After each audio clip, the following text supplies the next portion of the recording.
नमस्कार दोस्तों, नहरा study hub YouTube channel में आप सभी का स्वागत है।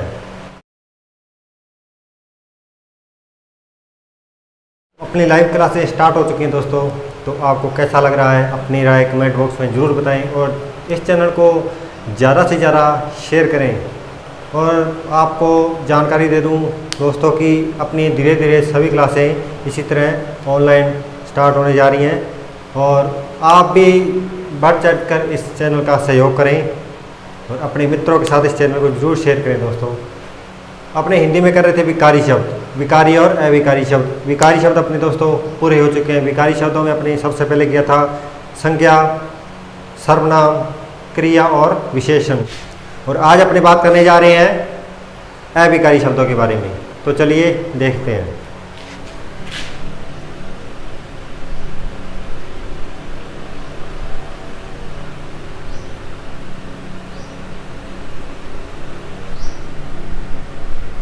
पहले बात करेंगे विकारी शब्द क्या होते हैं। विकारी शब्द क्या होते हैं? विकारी शब्द दोस्तों क्या होते हैं कि जिन शब्दों में किसी प्रकार परिवर्तन नहीं किया जा सकता। परिवर्तन का आशय यहाँ पे ये है कि उनके लिंग वचन में कभी परिवर्तन नहीं किया जा सकता। कुछ शब्द ऐसे होते हैं जिनका लिंग वचन हम कभी नहीं बदल सकते, उनको क्या कहेंगे? अपने अविकारी शब्द। और यानी किसी प्रकार का विकार उनमें उत्पन्न नहीं हो रहा, किसी प्रकार में वो बदल नहीं रहे, उनमें विकार, किसी प्रकार का विकार उत्पन्न नहीं हो रहा।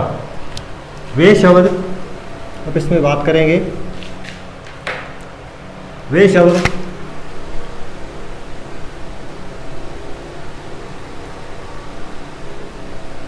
जिनका लिंग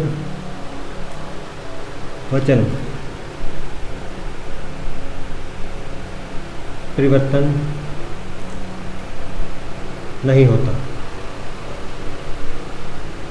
वे शब्द जिनका लिंग वचन परिवर्तन नहीं होता, कौन से शब्द कहलाते हैं? अविकारी शब्द। कि उनमें कोई विकार उत्पन्न नहीं होता। और अविकारी शब्दों में अपने, अगर आपसे सीधा पूछा जाए कि विकारी शब्द हिंदी व्याकरण के अनुसार विकारी शब्दों की संख्या कितनी होती है, तो हिंदी व्याकरण के अनुसार विकारी शब्द होते हैं जी 4 प्रकार के। हिंदी व्याकरण के अनुसार विकारी शब्द कितने होते हैं जी? 4 प्रकार के। ठीक है, अब उन 4 प्रकारों के अपने नाम देखते हैं दोस्तों। पहला है क्रिया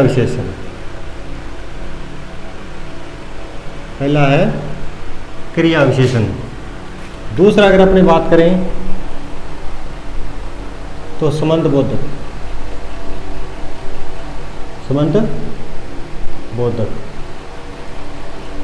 और तीसरा है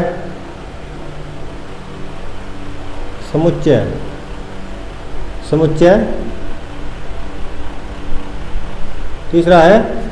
बोधक। और चौथा अगर अपने बात करें विषमयादि बोधक। क्रिया विशेषण में क्या होगा कि वैसे तो विशेषण होते हैं जो क्रिया हर शब्द की विशेषता बताते हैं। विशेषण क्या होता है कि शब्द की विशेषता बताते हैं, संज्ञा या सर्वनाम की विशेषता बताते हैं। लेकिन ये यहाँ सिर्फ क्रिया की विशेषता बताएगा, यहाँ केवल क्रिया की विशेषता बताएगा। संबंध बताएगा। समुच्चय बोधक, किसी चीज़ को जोड़ने में उसकी बोधकता बताएगा। विषमयादि आश्चर्यचकित शब्दों को विषयामी बोधक कहते हैं।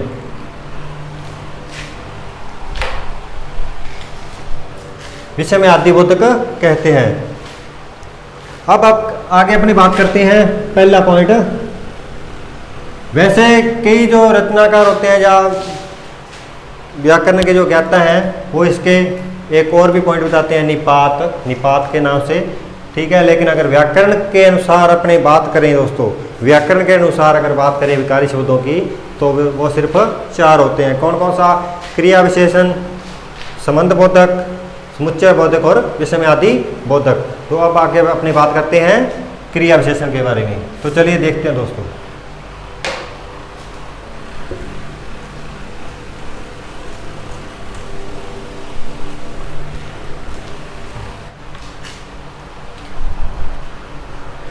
क्रिया विशेषण, अपनी बात करते हैं हम क्रिया विशेषण की। तो वे शब्द या अवयव वे शब्द या अवयव जो क्रिया की विशेषता बताते हैं, क्रिया की विशेषता बताते हैं। वे शब्द या अवयव जो क्रिया की विशेषता बताते हैं, क्या कहलाते हैं? क्रिया विशेषण। आमतौर पे अगर अपने बात करें तो विशेषण क्या होता है? विशेषण वही होता है जो संज्ञा या सर्वनाम की क्या बताता है? विशेषता बताता है, संज्ञा या सर्वनाम की विशेषता बताता है। लेकिन यहाँ पे ये नहीं होगा दोस्तों, यहाँ पर अपने बात करेंगे कि जो क्रिया विशेषण में हमेशा विशेषण क्रिया की ही विशेषता बताएगा, क्रिया के शब्दों की विशेषता बताएगा। ठीक है, क्रिया के शब्दों की विशेषता बताएगा। इसमें उदाहरण की बात करूं तो राम प्रतिदिन टहलने जाता है। राम प्रतिदिन टहलने जाता है। अब क्रिया क्या है? टहलने। अब क्रिया क्या है? टहलने जाना। तो इसमें प्रतिदिन आ गया, क्रिया की विशेषता बता रहा है, क्रिया शब्दों की विशेषता बता रहा है। कौन बता रहा है? प्रतिदिन। एक अवयव या एक अवयव शब्द क्रिया की विशेषता बता रहा है कि प्रतिदिन, हाँ वो प्रतिदिन, ना कि कल गया या 2 दिन छोड़ के गया, ये नहीं। इसका कहने का भाव ये नहीं है। इसका कहने का भाव है कि वो प्रतिदिन, इसकी विशेषता बता रहे कि हाँ वो प्रतिदिन घूमने जाता ही जाता है, टहलने जाता ही जाता है। खरगोश तेज दौड़ता है। अब खरगोश ने क्रिया की दौड़ने की, क्रिया शब्द आ गया जी दौड़ना, दौड़ क्रिया शब्द आ गया, लेकिन उसकी विशेषता बता रहा है तेज। क्रिया शब्द की विशेषता बता रहा है, तेज। क्या बता रहा है? तेज विशेषता। उसकी विशेषता है कि वो तेज दौड़ रहा है, खरगोश तेज दौड़ता है। तो उसकी विशेषता क्या है? क्रिया शब्द की विशेषता बता रहा है ये, ना कि संज्ञा या सर्वनाम की। ये क्रिया शब्द की विशेषता बता रहा है। आगे मैं बात करूं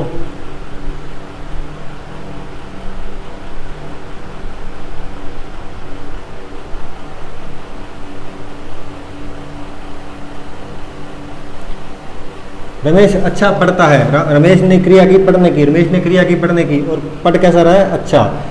क्रिया के शब्दों की विशेषता बता रहे हैं ये। क्रिया शब्द किसकी विशेषता बताते हैं? क्रिया शब्दों की विशेषता बताते हैं। वो क्या कहलाते हैं? क्रिया विशेषण कहलाते हैं। इसके दोस्तों आगे 4 भेद होते हैं। क्रिया विशेषण के आगे 4 भेद होते हैं। क्रिया विशेषण की बात करूँ मैं आगे तो इसके 4 भेद होते हैं दोस्तों।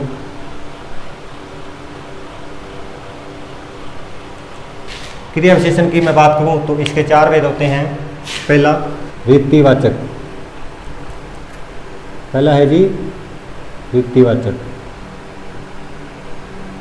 क्रिया विशेषण।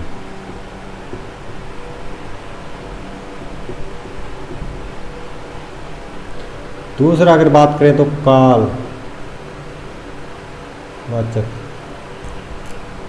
कालवाचक क्रिया विशेषण।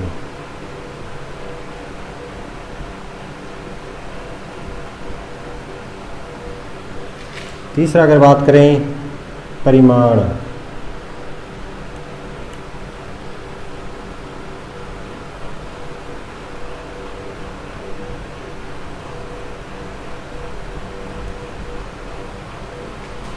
चौथा अगर बात करें स्थानवाचक, चौथा है स्थानवाचक।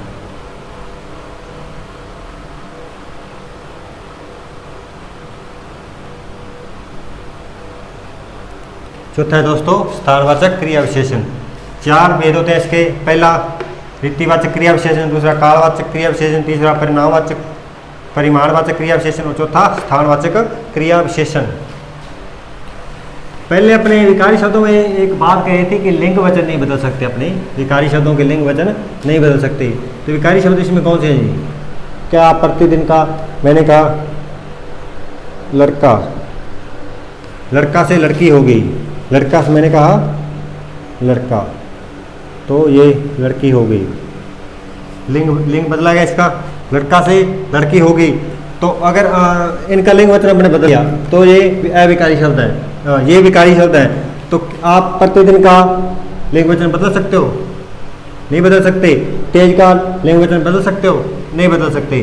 ठीक है, तो कहने का भाव यही है कि अविकारी शब्द वही होते हैं कि जिनका लिंग वचन बदला नहीं जा सकता। तो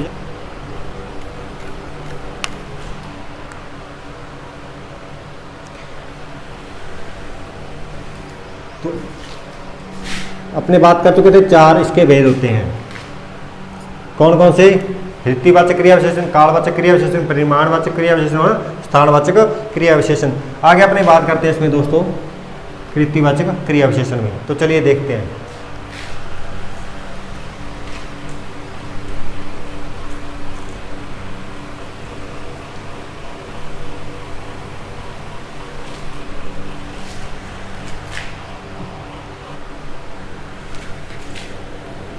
पहले बात करते हैं अपने ऋत्विवाचक। ऋत्विवाचक, इसकी परिभाषा लिखेंगे। जहां क्रिया के घटित होने का ढंग, तरीका या मार्ग बताया जाए, मार्ग बताया जाए। जहाँ क्रिया के घटित होने का ढंग, तरीका या मार्ग बताया जाए, वहाँ ऋत्विवाचक, वहाँ ऋत्विवाचक क्रिया विशेषण होता है।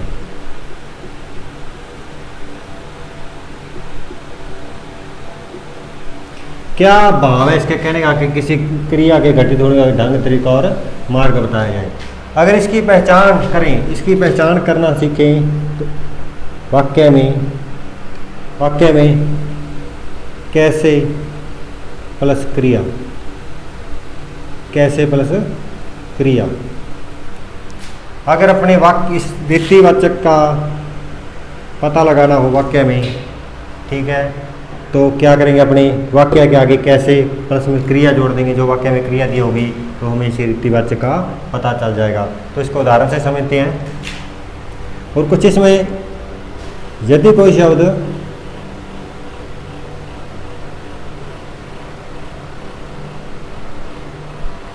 स्थान,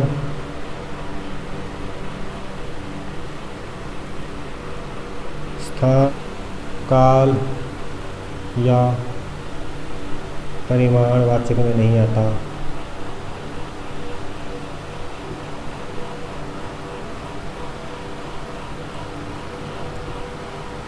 तो उसे ऋत्विवाचक में रखा जाता है।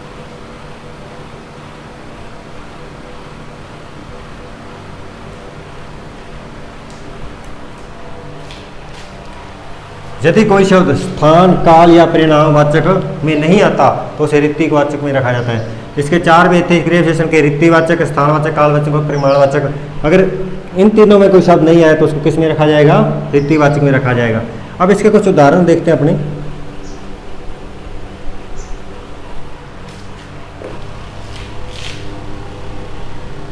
पीटी उषा अच्छा दौड़ती है।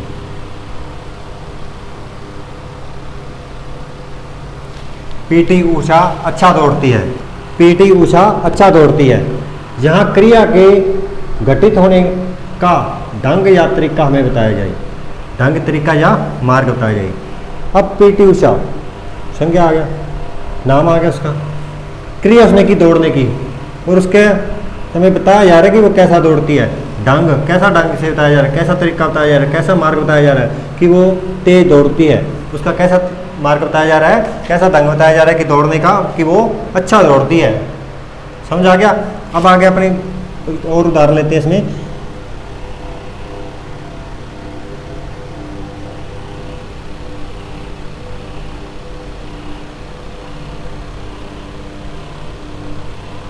अचानक बादल गिराए, अचानक बादल गिराए। तो कैसे बादल गिराए, कैसे आए, अचानक। कैसे आए, अचानक। तो उनका मार्ग, ढंग बता दिया कि हाँ वो अचानक ही बादल आ गए, अचानक ही बादल गिराए। इसमें आगे बात करूं मैं, कछुआ धीरे धीरे चलता है। अब कछुआ चलता है, क्रिया हो गई, लेकिन चलता कैसे है, लेकिन चलता कैसे है, धीरे धीरे। लेकिन चलता कैसे है, वो धीरे धीरे। अब उसका पता चल रहा है कि कैसे तरीका उसका चलने का, कैसा तरीका है, कैसा ढंग है उसका चलने का। और क्रिया की विशेषता भी बता रहे हैं, तो क्रिया विशेषण हो गई। और इसमें रीतिवाचक है कि उसके घटित होने का ढंग तरीका जब मार्ग हमें बताया जाएगा, तो ठीक है हमें मार्ग बताया जा रहा है कि वो कछुआ धीरे धीरे चलता है, पीटी ऊंचा तेज दौड़ती है या अच्छा दौड़ती है। अचानक बादल गिराए, कैसे गिराए बादल, अचानक ही गिराए बादल। तो अपने रीतिवाचक आपके समझ आ गया होगा दोस्तों। और क्वेश्चन भी इसी प्रकार पूछा जाता है। अब मैंने यहाँ पे लिखा था कि कैसा और कैसा प्लस क्रिया से आप प्रश्न पूछ लो कैसा प्लस क्रिया लगा के आपको रीतिवाचक का उत्तर आ जाएगा। अब मैंने बोला पीटी ऊषा अच्छा दौड़ती है, पीटी ऊषा अच्छा दौड़ती है। पीटी ऊषा कैसा दौड़ती है, पीटी ऊषा कैसा दौड़ती है, तो अपने आ गया आंसर अच्छा दौड़ती है। उत्तर अपना क्या आया, अच्छा दौड़ती है। फिर मैंने बोला अचानक बादल गिराए, अचानक बादल गिराए। और क्रिया है आए, कैसे आए, बादल कैसे आए, बादल कैसे आए, तो मैंने बोला अचानक, अचानक। अपना उत्तर आ रहा है। कछुआ धीरे चलता है, कछुआ कैसे चलता है, कैसे चलता है, तो कैसा लगाकर अपना उत्तर आ जाता है दोस्तों। जहाँ तक आपके समझ आ गया होगा, आगे अपने बात करते हैं इसके दूसरे वेद के बारे में, जिसका नाम है स्थानवाचक क्रिया विशेषण। तो करते हैं दोस्तों।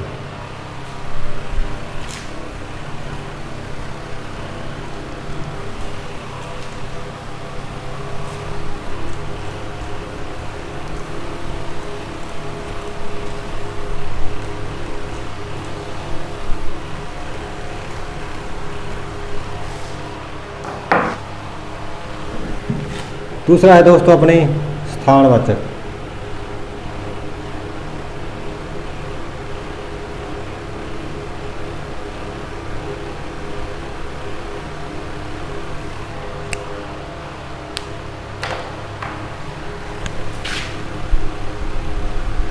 स्थानवाचक क्रिया विशेषण।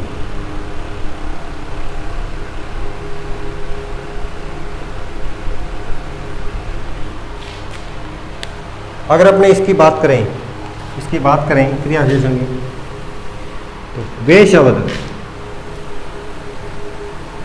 शब्द जो क्रिया के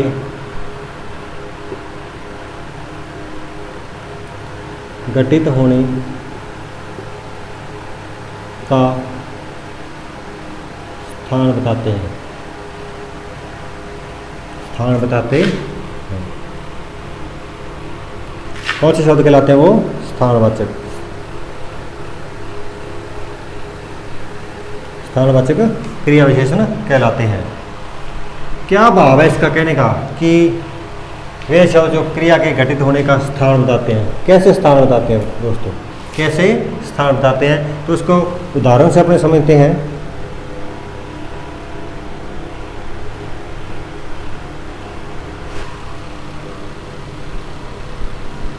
बच्चे ऊपर खेलते हैं,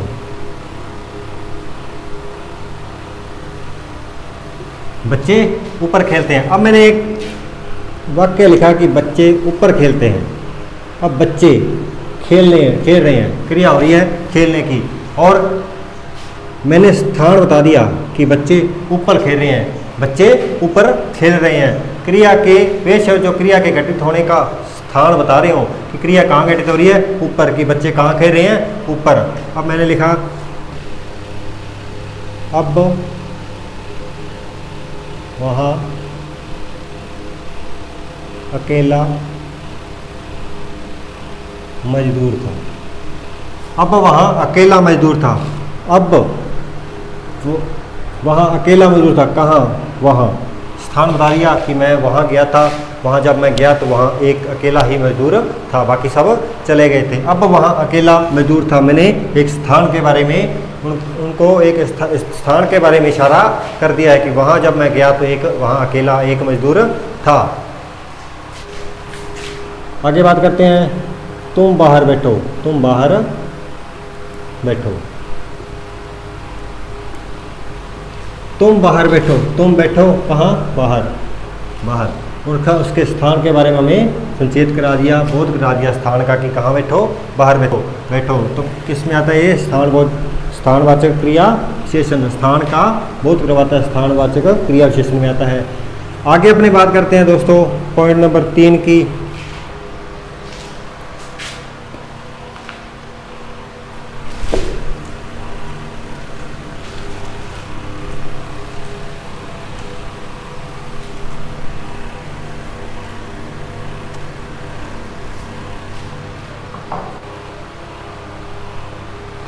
आगे पॉइंट नंबर 3 की बात करते हैं, कालवाचक क्रिया विशेषण, कालवाचक क्रिया विशेषण। इसमें अगर अपने बात करें दोस्तों, वे शब्द जो क्रिया के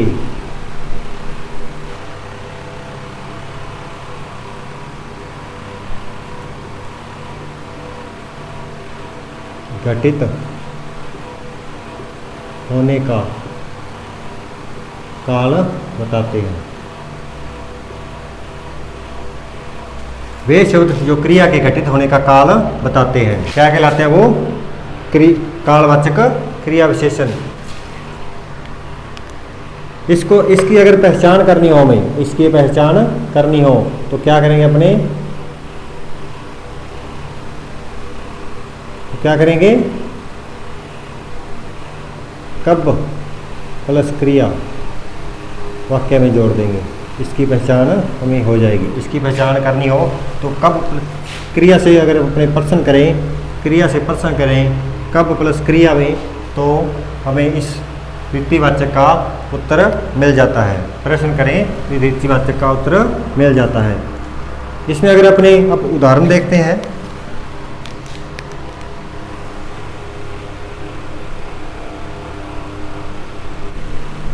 वह अभी आया है, वह अभी आया है, उसके काल के बारे में हमें बोध करवा रहा है। यह वाक्य उसके काल के बारे में, वह आया, ठीक है, क्रिया होगी और कब आया, अभी आया। उसके काल के बारे में बोध करवा दिया कि वो अभी आया है। इसी काल कहने का भाव है कि वर्तमान का प्रेजेंट टाइम में जो अपना चल रहा है उसी में वो अभी अभी आया है। मैं प्रतिदिन पढ़ता हूँ, मैं प्रतिदिन पढ़ता हूँ, मैं पढ़ता हूँ प्रतिदिन, मैं पढ़ता हूँ प्रतिदिन। अपने काल के बारे में इसने हमें बता दिया, अपने काल के बारे में इसने बता दिया। आगे बात करें तो आज मेरी परीक्षा है, आज मेरी परीक्षा है, आज मेरी परीक्षा है। कब है मेरी परीक्षा, आज, आज मेरी परीक्षा है। तो इसके काल के बारे में बता दिया, घटना का काल, कौन से काल में घटना अब हो रही है या पहले घटना हो चुकी है या पहले घटना होने वाली है, इसके बारे में हमें ज्ञान कराएगा कौन, कालवाचक क्रिया विशेषण। आज मेरी परीक्षा है, मैं अभी आया हूँ, मैं प्रतिदिन पढ़ता हूँ। ये हो गया दोस्तों अपना कालवाचक क्रिया विशेषण। आगे बात करते हैं अपने इसके चौथे भेद के बारे में, क्रिया विशेषण के चौथे भेद के बारे में।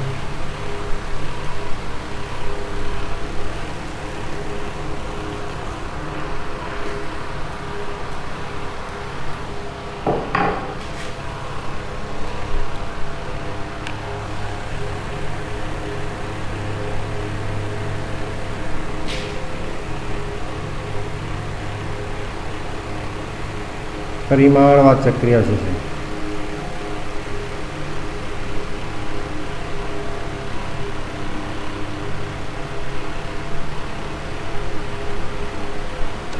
परिमाणवाचक क्रिया विशेषण, इसमें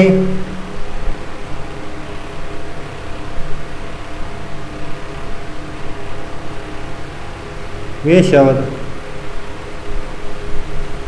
जो क्रिया के गठित होने की मात्रा बताएंगे, मात्रा बताएंगे या बोध करवाएंगे। तो इसमें बात करते हैं अपने, अगर इसकी पहचान करनी हो तो क्रिया से पहले कितना या कितने लगा दो, कितना या कितने, कितना या कितने प्लस में क्रिया,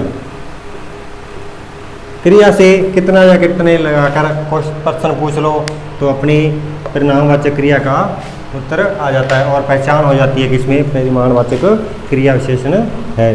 तो इसको कुछ उदाहरण से समझते हैं अपने। वह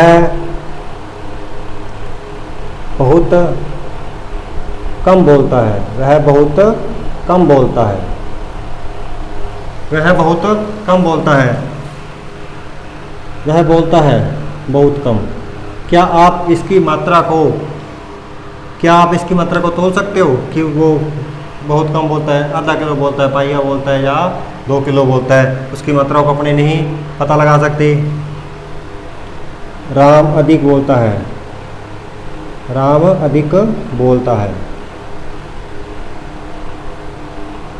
राम अधिक बोलता है, पता है आपको 10 किलो बोलता है, 5 किलो बोलता है, लेकिन उसको पता है, अपनी मात्रा पता है कि वो अधिक बोलता है। राम कितना बोलता है तो अधिक बोलता है, राम कितना बोलता है अधिक। क्रिया के साथ कितना या कितने लगाकर प्रश्न पूछ लो क्रिया से तो पता चल जाता है कि वो परिमाणवाचक क्रिया विशेषण है। इसमें आगे उदाहरण और देखते हैं अपने। आज